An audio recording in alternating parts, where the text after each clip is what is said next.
All right, who we got? All right, I'm getting ready to get on trail. I'm here. Where we at? I'm Laurel Creek, getting ready to head to Pearisburg. I got Fresh Ground over there. I just found him on the side of the road. So everybody sound off. Who we got over here? Starting with birthday girl. Who? Timer. Timer? Michigan. Michigan. And what's your name? Wiki. Wiki, where are you from? Pennsylvania. Pennsylvania. How about you? King Kong? From Australia. Australia. And I'm Zippy. Zippy. And where are you from, Zippy? Ireland. Ireland. And we got one more. Hey, right here, I'm Dinosaur. Dinosaur. I'm from Pennsylvania, and I'm 74 years old. Awesome. Awesome. All right, I'm getting ready to get on trail. Oh my gosh, here comes some more folks. I don't know if they're with this group or not. What a motley crew we've got here. But anyway, they're going to be screaming by me tomorrow because they're doing 20s and 24s and marathons every day. But in any case, I'm getting on trail. So here we go.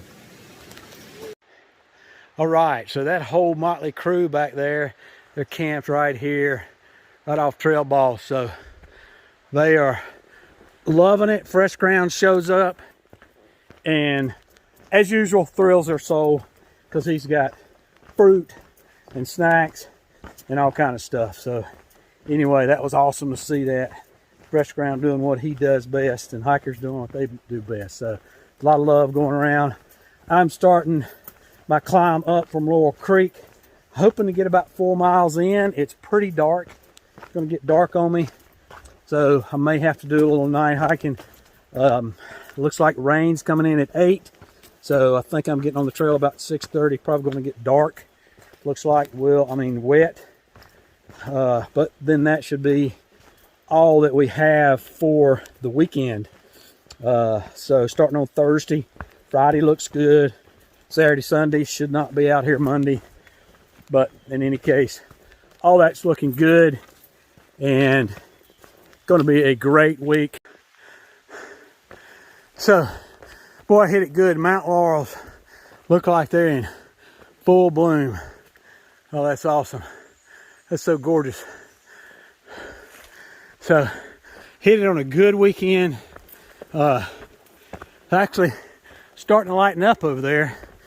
Trail in some spots a little muddy, particularly down in the tunnel, but up here it's great. They had a lot of rain here past day or so. I mean, there was like flooding down at one of the hostels, and that's here in Bland, so I think it's Weary Feet. But anyhow, start to feel a little bit of rain misting. This section, although not right this second, but has had some really good, here we go, really good switchbacks. So thanks to the trail maintainers and blazers that put these switchbacks in. Folks, North Carolina, take note. They don't like switchbacks in North Carolina. I don't know why, but hang on a minute, listen. I don't know if you can hear that, but rain is moving in, and I'm already heated up. So as soon as I put these rain gear on, it's gonna get worse. I am terrible about waiting, putting my rain gear on to the point I'm already saturated, or it's pointless to do so. So they said rain's coming in. I need to get it on sooner rather than later. Not right yet, but anyway, I'll stop a minute, put it on if it gets worse, which it should. All right, loving the Mount Laurel. It's awesome. Just everywhere you see, gorgeous, gorgeous blossoms. Wish I could see some, but I'm sure during the day there's bees on them. My girls are bees. All right, I made it to Trail Boss Trail, the junction of, which is 2 miles from the parking lot down there at Laurel. Not exactly what I wanted to do. Wasn't exactly my goal. My goal was 4 miles. This is 2 miles, so I just have to, over 3 days, spread that out an extra 3/4. I don't know, whatever that crunches out to be over 3 days. that's what I'll have to do, add that to it in order to get back by Sunday. Don't have to get back by Sunday. I got Monday, but that's my goal, and no reason I can't do that. That makes for about 16-mile days, so that's right there around my sweet spot. So should be good. Maybe do a little better than that. We'll see. First time out since my last video, which I think was here where I wound up here at Laurel, and that was maybe back in February when I was with Thru Hiker and Come Along, and we came off early because of the my plantar fasciitis. So that's been healing decent. Just did the 2 miles. It was all uphill, and not a bad uphill. Virginia's got some, this section, and Virginia's got some really good switchbacks in it. So thank you, Virginia trailblazers, trail maintainers. But in any case, plantar fasciitis is doing fine. Stopped and stretched one time, so that's the key to it, I have found, is stretching. All right, so let's go back and we'll look right quick at the up. So typically at a trailhead there is going to be a campsite there, and so I walk back here, I don't know, 25 feet, and here we go. So this is where I'm set up for the night.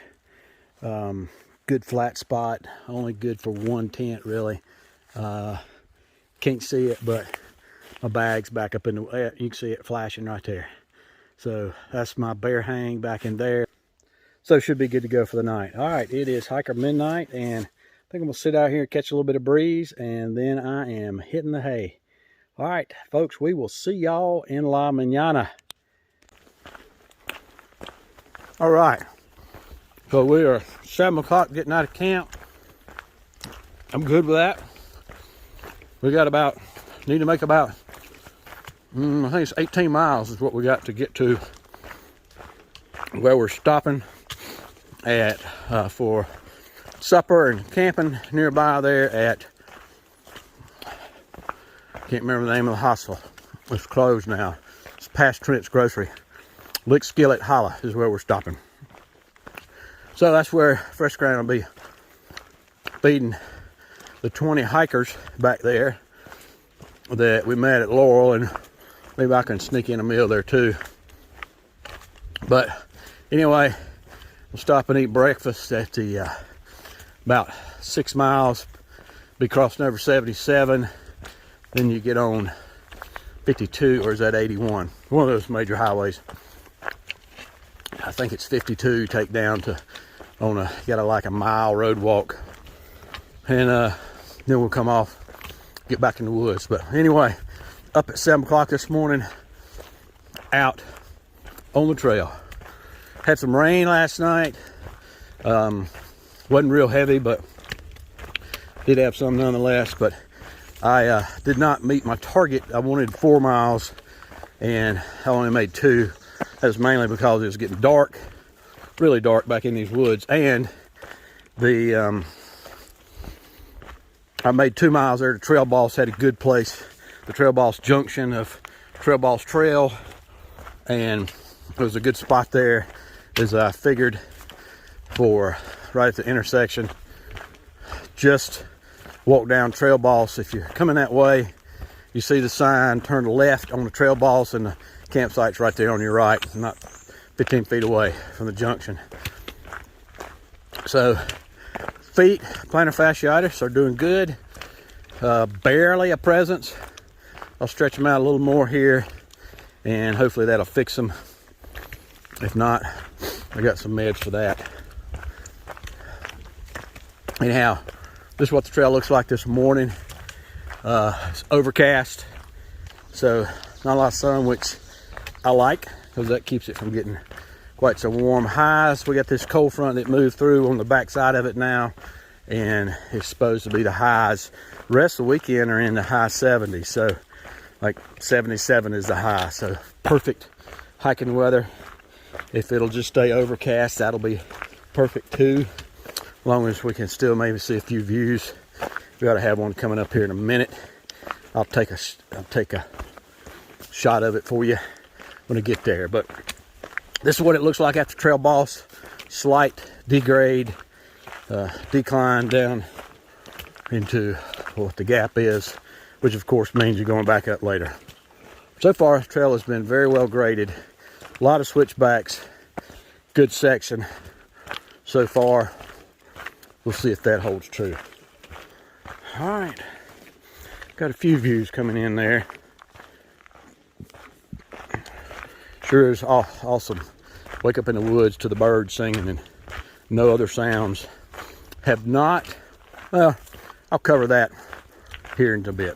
All right, I'll let you go for now. So I got up this morning, there was some Mount Laurel there at my campsite, but it was all gone. And looks like I've climbed a higher elevation or something, but there is some Mount Laurel here, which is those pink flowers. And wow, those are gorgeous. I was afraid I wouldn't see any, but they're definitely pretty.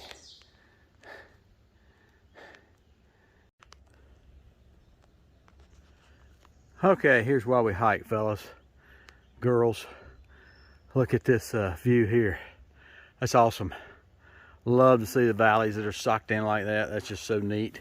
It's like there's a little valley down, like a pasture or something down there, but some community over there.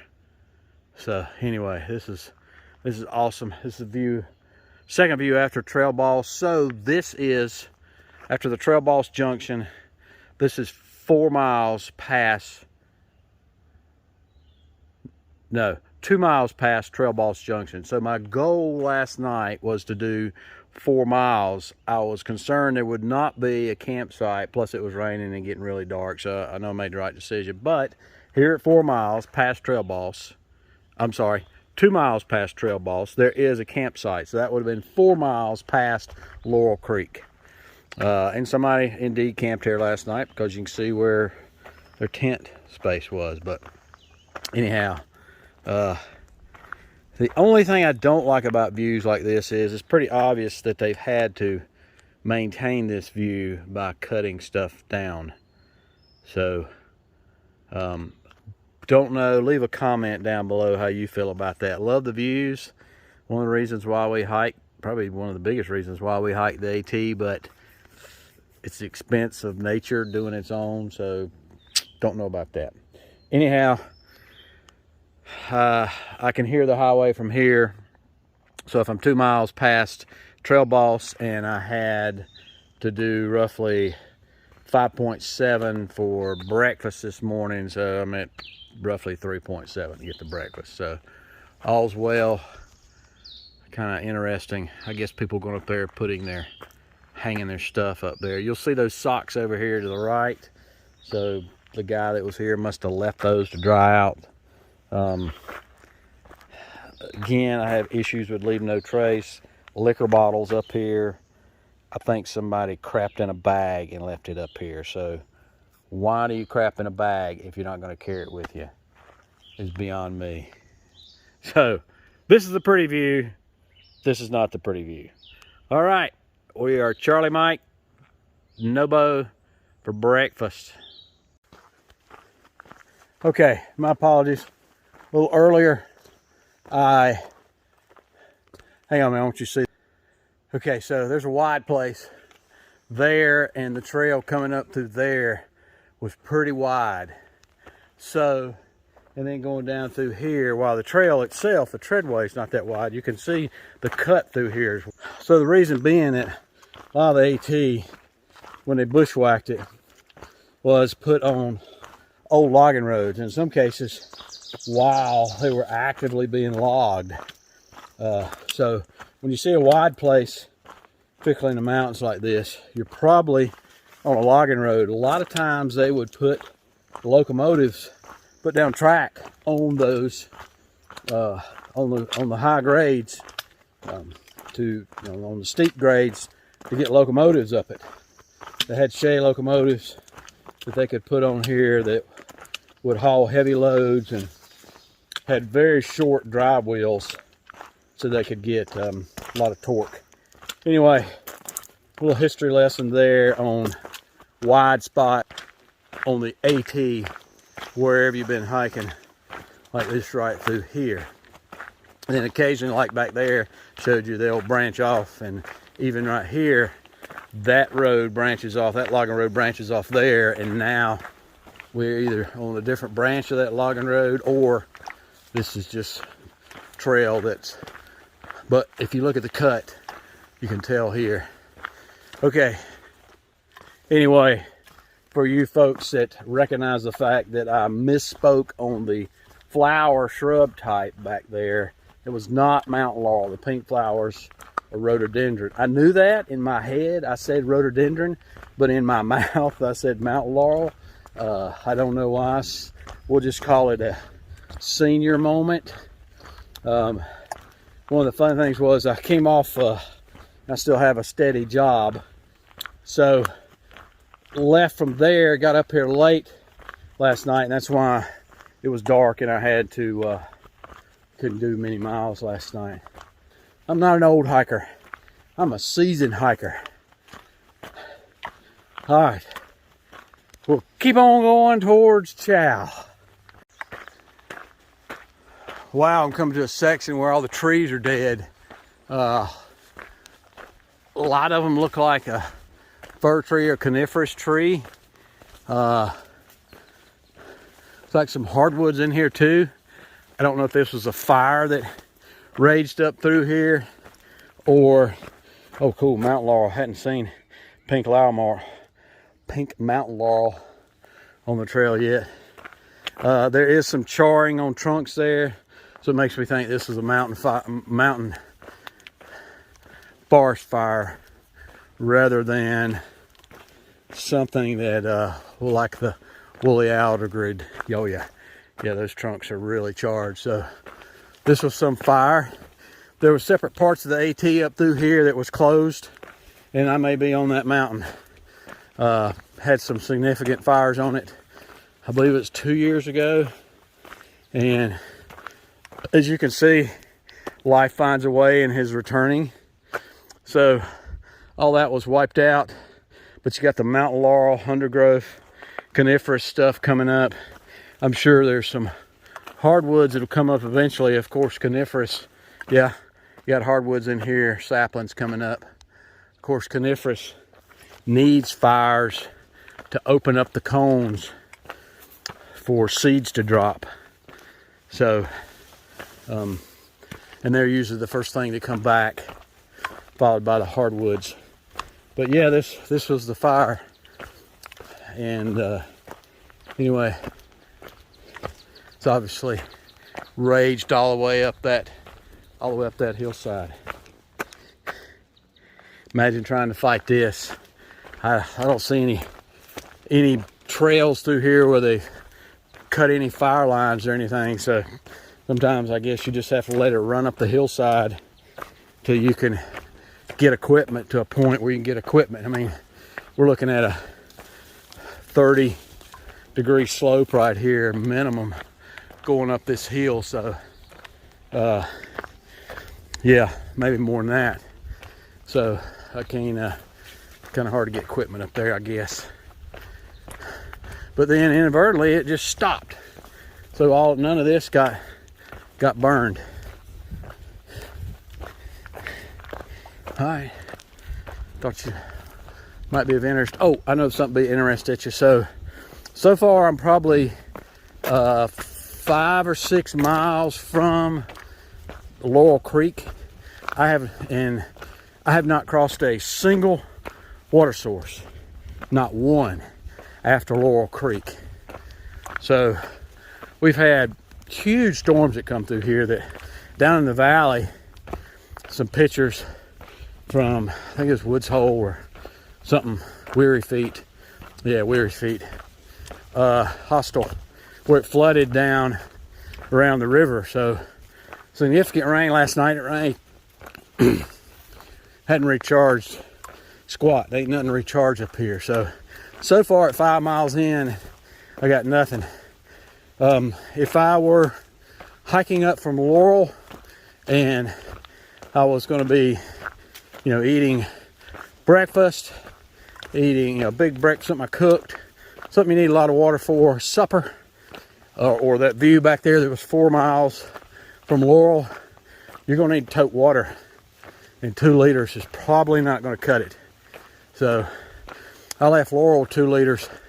I'm down to about 1, but I've had a cup of coffee this morning, and the rest of it I'm drinking and about running through it. So I'll be coming out here in a couple miles, so I'm not worried we get into a water source. I'll be crossing the highway. But keep that in mind when you're coming through this section from Chestnut Knob, and really when you start up from the creek there that bridges out and everybody wades across up through Chestnut Knob, really through Pearisburg, or at least the 77 so far. There's not a lot of water. There's maybe 1 or 2 places where you're down in the valley. You might get a good stream, but you're gonna be toting water. So particularly like up to Chestnut Knob, there's a scum pond there. I wouldn't drink the water out of it. So think about that as you come through. Occasionally people leave water caches out, but you can't depend on that. You got to depend on yourself on the AT, and anything above that is gravy. All right, we got a good grade coming here, so let me go. All right, we'll let you know there is a road walk. It's 6.4 coming off of Laurel Creek, the road there, 615 going into it. And I'm under a huge old power line. Maybe that's where the gravel road takes me up, and I don't have to go up and over to hit that. Maybe it's a separate spot where I'm going to be seeing some cell towers or what have you. Yeah, this looks more like something for a cell tower with all that 3-phase. And then that's just transmission line up and over the mountains. You can see the cut through the mountains that they have to do to put in a transmission line. And so see it going off there in the distance. People have complained about the Mountain Valley pipeline. You know, I don't know that it's not somewhere around here, but anyhow, if you take that cut through the mountains and multiply it twice that big, because they require, I think, a 300-foot right of way, that's pretty much what you're going to get. Maybe more. It's like Pearisburg down there in the valley, and I'm continuing on. And then you're 5, that'll be 20. 20, 25, but y'all might be past where I'm going to set up for lunch. So here's Fresh Ground preaching to the choir like he always does. I'm a quiet man. Yeah, it's hard to get him to talk. Once you get him to talk, it's hard to get him to stop. Sometimes you just have to hang up. The only way to get him to stop. Walk away. Walk away. Oh, we love him.